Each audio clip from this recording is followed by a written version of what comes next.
I've had a couple of really close acquaintances like Christopher Walken, but Eliza is the only friend I've had for any length of time.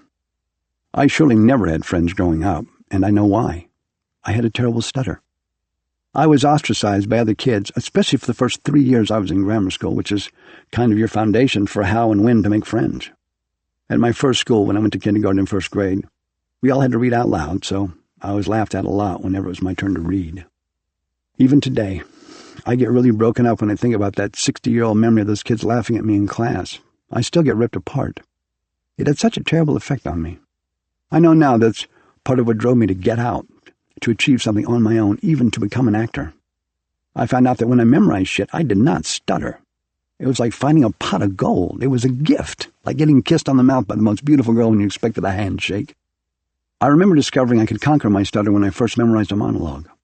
I don't remember what the monologue was, but I remember walking around, reciting it to myself. I realized I could say it to anybody and not stutter. So I started reciting it to everybody. Hey, listen to this. I was about to get an education in another area as well, one I had not foreseen. One of my teachers at the academy was Manu Tupou, who played a young Indian chief in Richard Harris's movie A Man Called Horace, and a Hawaiian prince alongside Max von Sydow and Julie Andrews in Hawaii, based on James Michener's bestseller. We sometimes ran scenes at Manu's apartment on 11 West 69th Street in Manhattan, and I stayed there occasionally. One night, the work went very late, and because I was living in Brooklyn, I crashed at his apartment. I woke up to Manu sucking my cock. I said, "Excuse me, Manu, this is not cool, I gotta go." It was upsetting, mostly because I was caught off guard, and Manu was 6'3" and about 270, a very big guy with a very deep voice. I was 18, and he was easily 20 years older than me. He was my acting teacher, not to mention the fact that he was aware that my sexuality was with women.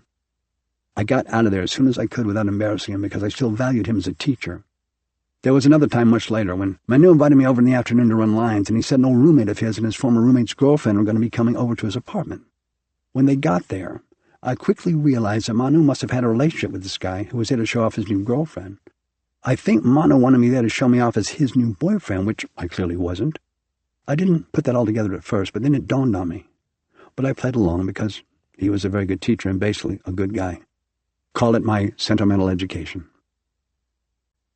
On one of my visits to Atlanta, Daddy had arranged a canoe trip for him and Eileen on Lake Lanier, a popular recreation site about 50 miles northeast of Atlanta, and he asked me to go along. I agreed.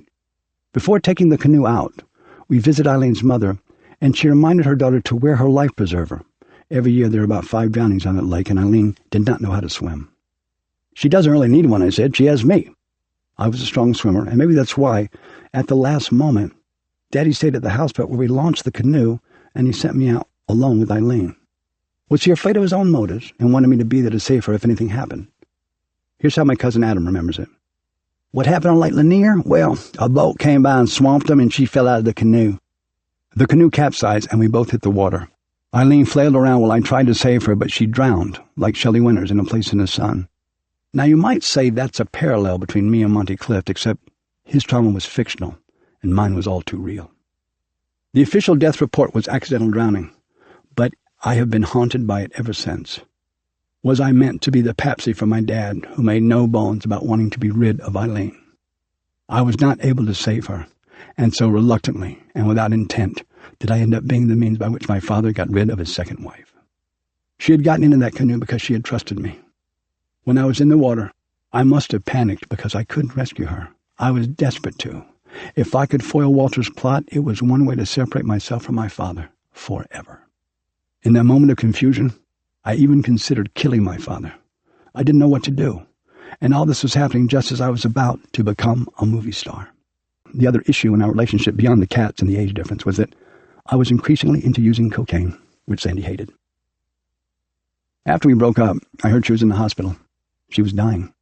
I was going to see her, but a mutual friend talked me out of it. "Don't do it, buddy. Don't you do it. You're going to see somebody when they're sick and dying, and you're going to feel bad. Don't hurt yourself." So I didn't go. I took his advice. And I'm glad I did, because my memory of her is totally free of that image of her dying. There was, as it so often is, more to the story. I learned later that Sandy had sent out the word that she didn't want to see me. I think a part of it might have been she didn't want me to see her like that. I mean, she was always afraid of becoming an old lady. That she had ovarian cancer was a big thing for her because she thought she couldn't get pregnant, and then suddenly, when she was with me, she did. What had happened was that Sandy lived with the great jazz musician Jerry Mulligan in the late 60s, early 70s, and they got pregnant. But it was an ectopic pregnancy, so she lost the baby. She had half her tubes tied after that and was convinced she could never become pregnant again.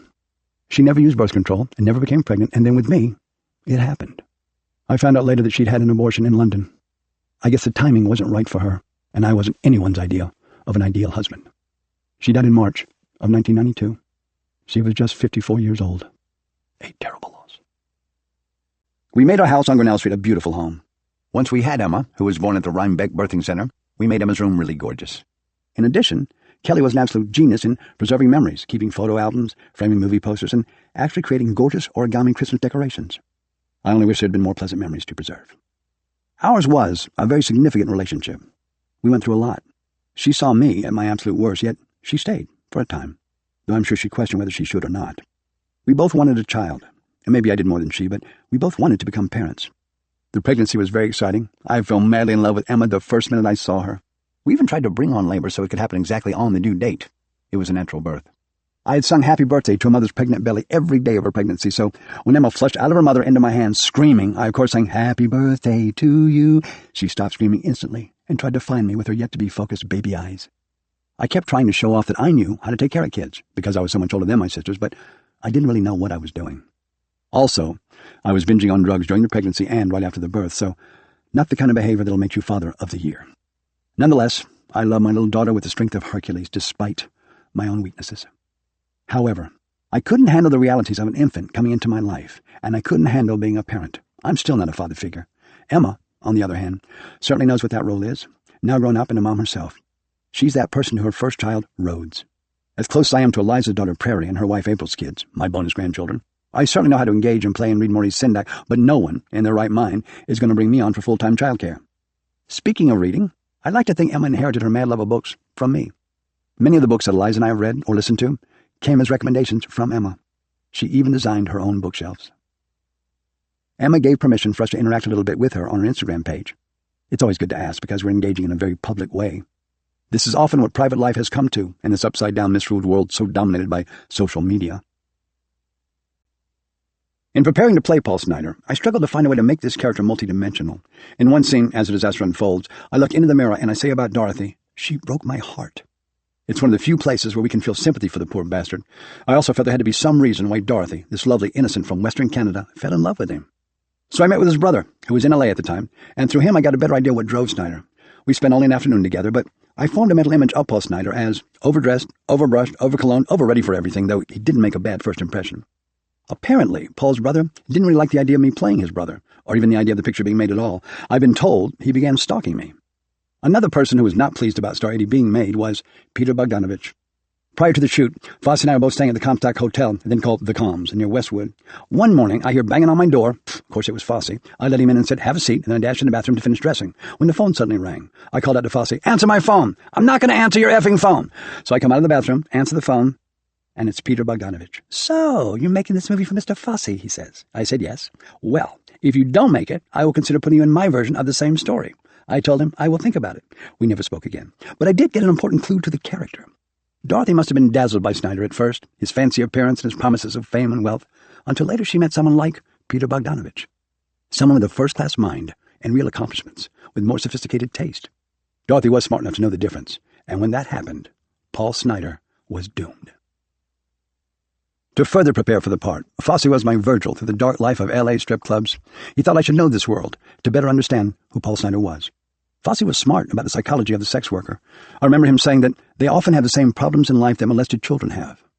That shook me to the core. I've never enjoyed such places. I felt bad for the women who had to parade themselves before these gawking men just so they could feed their kids and take care of their families. I always felt uncomfortable during those visits with Fosse, and then he would do this really weird underhanded thing of suddenly disappearing, leaving me there to chat up the strippers on my own. I know that people say the dancers are the empowered ones in strip clubs, that they're in control, but if that were true, why did every one of those places need a half dozen bouncers to keep the women safe? I just didn't dig it. Ever. Throughout the shoot, I felt apprehensive for Fosse, for Mariel Hemingway, for myself, for everyone on the set of Star 80. We all knew what the ending of the movie was going to be, and none of us really wanted to go there.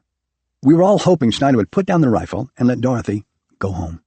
I know Fosse struggled with that. I struggled with it in my usual way. I became impossible to be around. Maybe Snyder had gotten too deeply under my skin, but for whatever reason, I began manifesting him to the point that it was imperiling the entire production and infuriating Fosse. I would yell at people for no reason, lock myself in my trailer, and violently kick the door from the inside. I knew that Fosse was bothered. I could tell because he became especially nice. He was like that only because he found himself inside a tiger cage with a wild animal. At the same time, he would always find a way of reminding me who I was. I wasn't Eric Roberts. I was Paul Snyder, and don't you forget it. He even showed up at my house one time in the middle of the night, banged on the door with his typewriter in hand. One of the more devious things that Fosse did to Mariel and myself was telling me to drop the protective belt just before shooting our sex scene. I was thrown back to the past when I simply did everything my father told me to do, even if someone deep inside, I knew it was wrong. Here we go again. Fosse was becoming another dangerous father figure to me. He offered up some lame excuse to Mariel, but we were both terribly uncomfortable. Of course, that's exactly what Fosse had intended, to show Dorothy's discomfort. I'm quite a prude about things like that, but I did as I was told. At the same time, I did find ways to rebel against Fosse's authority, but it only succeeded in alienating everyone around me. Makeup artists, hairdressers, grips. There was no one I didn't piss off during much of the making of Star 80. But I can't blame it all on Paul Snyder, or even Bob Fosse. Then again, Fosse knew what he was doing. My behavior had put me right where he wanted me, where Snyder found himself in Hollywood, in Hefner's own twisted universe, the kind of isolation that would end in Snyder's lashing out and destroying his world, and Dorothy with it. Another scene haunts me from making that movie, though it ended up giving me the key to the character. We spent 3 months doing research before we ever shot a frame. We were together every day for 90 days, day in and day out. Fosse was so fucking wired all the time. At one point, we're filming on the soundstage of Zoetrope Studios, which was owned by Francis Coppola, the great filmmaker behind The Godfather, and I blew one of my lines. I called out, "Cut!" Fosse lost his mind. "What the F is wrong with you? You don't go cut on my set unless you're me." He walked across the set. I'm in my Fruit of the Loom underwear with a guitar in my hand. I walk over to him, barefoot, some 30 yards away from the crew, and he says to me, "Look at me." I said, "I'm looking at you." "Look at me," he said again. I said, "I'm looking at you, man." He goes, "Okay, you're playing me if I weren't successful. Do you understand?" I understood all too well. I watched his little dancer's ass twitching back and forth as he walked away. For the rest of that movie, I didn't take my eyes off Bob Fosse. Every mannerism of Fosse I licked up like a cat at a saucer of milk. As a result, I still marvel at my performance. I'm just not capable of that all by myself. I owe every inflection, every innuendo, every body movement to Bob Fosse. I think my portrayal of Paul Snyder was more Bob Fosse than Roy Scheider's playing Fosse and all that jazz. Fosse was a genius. It's an overused and abused word in show business, but he was. Perhaps the cruelest thing Bob Fosse could have done to me was something he thought he had to do.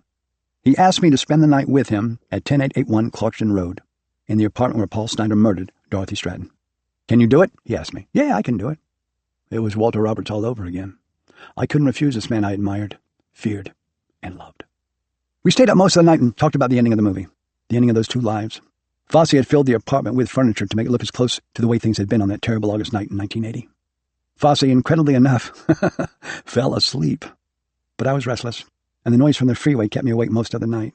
Frankly, that was fucked up and weird, but Fosse did shit like that all the time. When it came time to shoot the scene, Fosse had choreographed it as if it were a ballet, a danse macabre. Fosse talked us through every moment, every gesture, leaving nothing to improvisation or to chance. Between awful coughing jags that plagued him throughout the movie, he guided us through the terrible minutes of this catastrophe. The scene was staged using the police photographs, an overhead view of the carnage, with me as Snyder on the floor, blood around my head. The movie was finally over. I don't really like most of my past, but I like my years with Eliza. I met her in May of 1989. I captured her 32 years ago and made it official 31 years ago. I can safely say that she changed my life. Hell, she gave me my life, which has become much happier the longer I follow her lead. With her blue eyes and auburn red hair, Eliza has always been beautiful to me. When I think back on when we met, seated beside each other on the MGM Grand Air Flight with my cat Tender in a carrier on my lap, what struck me the most was Eliza's hair. It was carrot red. Not that carrots are really red, but natural red hair is more of a burnt orange. We have a granddaughter now, Magnolia, who has brought that hair color back into our lives. One of the most beautiful things in the world. I flipped out when I read later, maybe it was Mark Twain, that redheads were descended from cats. Dante Gabriel Rossetti would have wanted to paint Eliza's wild Pre-Raphaelite hair. I spotted her the minute she got on the plane. The MGM Grand was the first airline to allow animals to sit with their passengers, as I was glad that I had Tender with me, my cat. And I was also glad that I had a giant bottle of Avion on my open tray table because I felt it would make a good impression on this fresh-faced, blue-eyed redhead seated next to me. Ever since I had a crush on Miss Kitty and Gunsmoke, Amanda Blake, when I was a little boy, I was always attracted to redheads. But the first thing I noticed were her eyes. I knew she was my dream girl. She hid a script she planned to read on the plane under the seat, trying to avoid having to talk shop. She finally took it out when I opened mine. Hers was Intersection, written by her father, David Raphael, who co-wrote 3 Days of a Condor, Absence of Malice, uncredited, and Around Midnight, and was a creative partner of director Sidney Pollack for 40 years. The script she was reading was not yet a Richard Gere Sharon Stone movie. It was an art film, for lack of a better genre to assign. I had just been nominated for a Best Supporting Actor Academy Award for Runaway Train, and David Raphael, had been given the nod for Screenwriting Oscar for Out of Africa. Despite my reputation for being under the influence, the day I met Eliza, I was as sober as a hanging judge. Tender the cat was a big selling point for Eliza, though I know it bothered her when I turned down a little boy's request to pet my cat. The child walked past me on the plane and asked, "Can I see your kitty?" I don't know why, but I said, "He's my kitty." It was fucked up, I know, and I could tell that Eliza didn't think it was cool either. And with Tender sitting on my lap during the entire flight, Eliza probably thought I was gay. That actually worked for me. It gave us a chance to become friends. I didn't have many of those back then. Still don't. Later on, when she stopped thinking I was gay, she liked my bad boy image, which I seem to have had all my acting life. In 2015, I appeared in a movie some people think was the nadir of my career. I disagree. In A Talking Cat, I was the voice of Duffy, a cat who can speak to humans. Duffy's a cool cat who dispenses advice, gives guidance, and instills confidence in the lives of several families. Oh, I forgot. He also has a magic collar. The movie went straight to DVD. Who cares? I like doing offbeat and sometimes silly things. I also love cats. Besides, it's the kind of movie my grandkids will love, and without variety, how can you sustain a career such as mine?